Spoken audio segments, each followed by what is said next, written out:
boys and girls, and welcome to the concession stand here on the KB Radio Network. I am your host, Kevin Reed, and welcome to the review of the brand new addition to the Planet of the Apes franchise, Kingdom of the Planet of the Apes. That's a lot of does in in that title. This is the fourth installment of the Planet of the Apes reboot franchise, and it is the 10th overall film in the entire Planet of the Apes film franchise. And this film is directed by Wes Ball, who has previously directed all of the Maze Runner films, if you watch those films. And it stars Owen Teague, Fryer Allen, Kevin Durant, and William H. Macy in this film. And this film is set 300 years after the previous film, and it follows a young chimpanzee named Noah who embarks on a journey alongside a human woman named May to determine the future of apes and humans alike.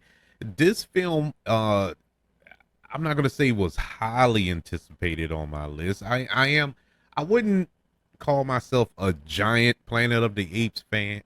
You know, I like them. I enjoy the films. I really did love all of the Matt Reeves Planet of the Apes films. Those were just groundbreaking to me, you know, with Andy Serkis playing Caesar and all that was going on in those films. I think that was Dawn of the Planet of the Apes, Rise of the Planet of the Apes, and so on and so forth. But those films were really good. War of the Planet of the Apes, I thought was all right. It wasn't my favorite. I kind of said that was enough after that, you know. But when they announced Kingdom of the Planet of the Apes, I was excited. I was like, okay, we're back into this franchise. I mean, there's a lot you could do with this property, as this film shows.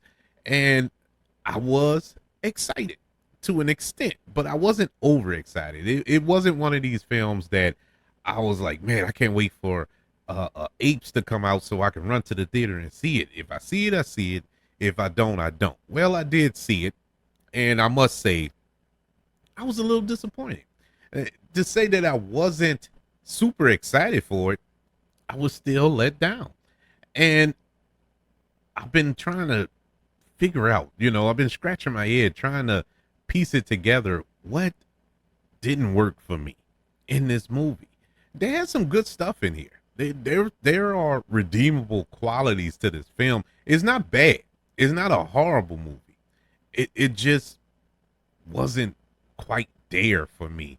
The cast in this film, Owen Teague, who plays Noah in motion capture, is the lead of this film, and I enjoyed his performance. I did.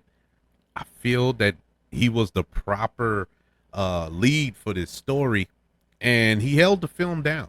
You know, it was a really good character to follow behind, to cheer for. He had the proper motivation throughout this film. I enjoyed it, but I was kind of taken out of it because of the special effects work on his ape. It was good work. Just to put it out there, the special effects is great. You know, all these ape films have been great as far as the special effects with this motion capture. They're doing God's work, man. It looks beautiful, and it looked beautiful throughout this film. But for his character, and I guess because he was the lead and they really wanted to show emotions so he can connect with the audience, I suppose, and he just looked human. His face looked human, even though he was in this ape body. You know, it just kind of threw me off because the rest of the apes looked like apes, whereas Noah had kind of a humanoid looking face that kind of threw me out of it. Now, I know what all of you are saying right now. Kevin, you're critiquing a film about talking apes. I get all that, but I'm saying that it just kind of took me out of it. Even though I liked his performance, I thought he was doing a good job, and he did do a good job as Noah in his film. It wasn't him. It was just the work on visual effects there that kind of threw me off a little bit. The human character of May, who was portrayed by Freya Allen, who, if you're a fan of The Witcher on Netflix, she's in that show.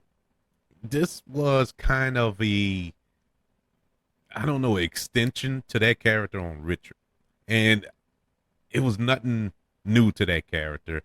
I really didn't like I really didn't like her character. I really couldn't get behind her character. It just, she was just there, you know. And even though she's the MacGuffin here, she's the driving force in the middle of all this ape chaos.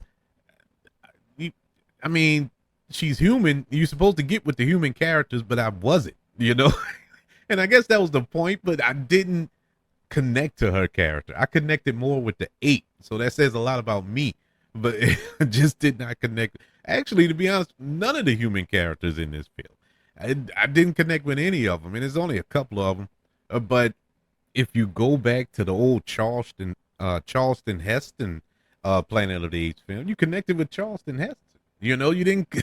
It wasn't the apes. It was the human characters. You know, and I know in this new rebooted franchise that they have going now, uh, the apes are the star. I mean, the movies are called Planet of the Apes. So the apes are the stars here, and I guess that's who you get behind. You got behind Caesar and all that there, but it would have been nice to have a human character to get behind.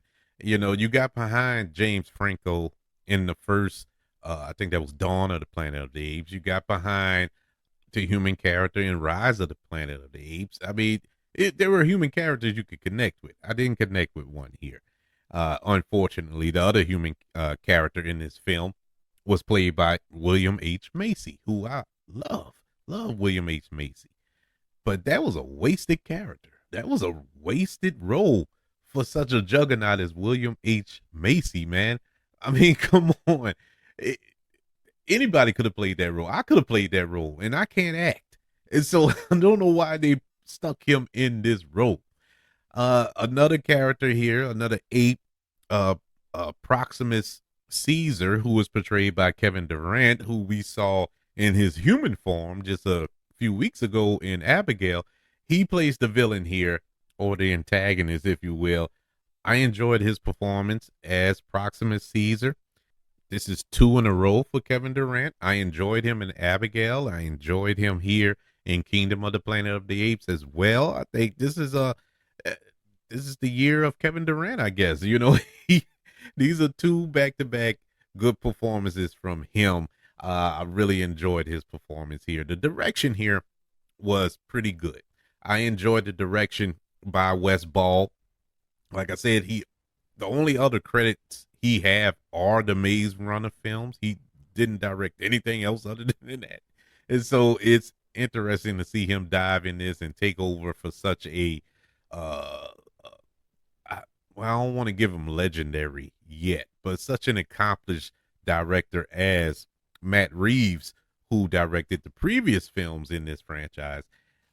He has some big shoes to fill here, and I think he did a pretty good job. He really made it his own. He didn't fall in the trap of trying to repeat what Matt Reeves did in the other films.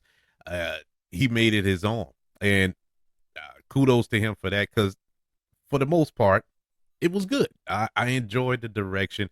The story was very interesting, other than the fact that I know I'm coming off as a broken record if you listen to any of my other reviews as of late, but this seems to be a trope going on now. But this film was 30 minutes too long. Now, I know previously in other reviews, I'll say about 10, 15 minutes they could have shaved off. I stick by that. But this film, they could have shaved off 30. Honestly, this movie could have told the story that it was telling in an hour and a half, and it would have had just as much impact as it did when you walked out of there. It just felt long, and it wasn't draggy. It wasn't like boring long to whereas you were sitting there looking at your watch, you just felt it. You felt all 2 hours and what 20 something minutes of this movie. It felt super long. For no reason really, because this was basically a simple plot that we've seen time and time again. Uh, Invaders invade this village, so to speak, take the people in that village hostage. The one lone survivor seeks out to go find them and bring them back home. That's the mission. That was the basically the plot of this movie. And why did it have to be 2 hours and 30 minutes? I don't know. It was just long. Now the action sequences were well directed. I think well choreographed, very interesting, innovative ways to see these apes fight like that. I enjoyed the special effects, of course. It was beautifully shot, epic scale. I highly recommend IMAX if you plan to go check it out because it looks gorgeous. Gorgeous. I didn't go see it in IMAX, but if I could do it over, I would see it in IMAX. It looks amazing. It truly does. Like I said, my bugaboos, I touched on them before. The runtime was way too long, I felt. The human characters were just glorified plot devices. And this installment of the franchise really didn't give you any hope moving forward. I mean, as far as looking at this and like, oh man, I can't wait for the next one. It didn't leave me with that. I left away from it like, okay, I saw it. That's it for the Apes franchise. We don't need to see it anymore. I feel we're done. We done milked this ape dry. There's nothing else we can get out of this from this film. Now they may come together and come up with a interesting story to continue this legacy, but as it stands right now, this film did not fuel my excitement to further the franchise. Kingdom of the Planet of the Apes gets a letter grade of a C. It's average film. It's all right. It's all right. It's nothing that will blow your socks off. I think the biggest mistake made was releasing this in the summer, as a summer tentpole film, because it just did not have that pop. This wasn't a popcorn movie. This wasn't a edge of your seat, exciting, turn your brain off type of film. This was a film that was tailor made for the fall. Around October, November. In that little sweet spot. I think it would play better around that time. But now, no, it just didn't. It didn't have that summer. Nothing to get me excited about the summer films. This summer movie season that we're just breaking into, and man, it's just disappointing. It's disappointing from that aspect of it. But hey, that's just one man's opinion. I would love to know yours. You can let me know by email. Email the show, kbradiopodcast@gmail.com. You can also let me know on all social media platforms. Just search for the KB Radio Network. Don't forget about YouTube. Subscribe to the KB Radio Network channel and like this video if you don't mind. Don't forget about the 5 stars, the reviews, and sharing this show on your social media platforms. If you're listening on Apple Podcasts, Spotify, iHeartRadio, wherever you are currently listening to the concession stand here on the KB Radio Network. Everybody, thank you for joining me for this review of the latest installment into the Planet of the Apes franchise, Kingdom of the Planet of the Apes. Can't wait to speak to you on the next go round. I want you all to know that I love you. Continue to love everyone. And until we speak again, you all be blessed.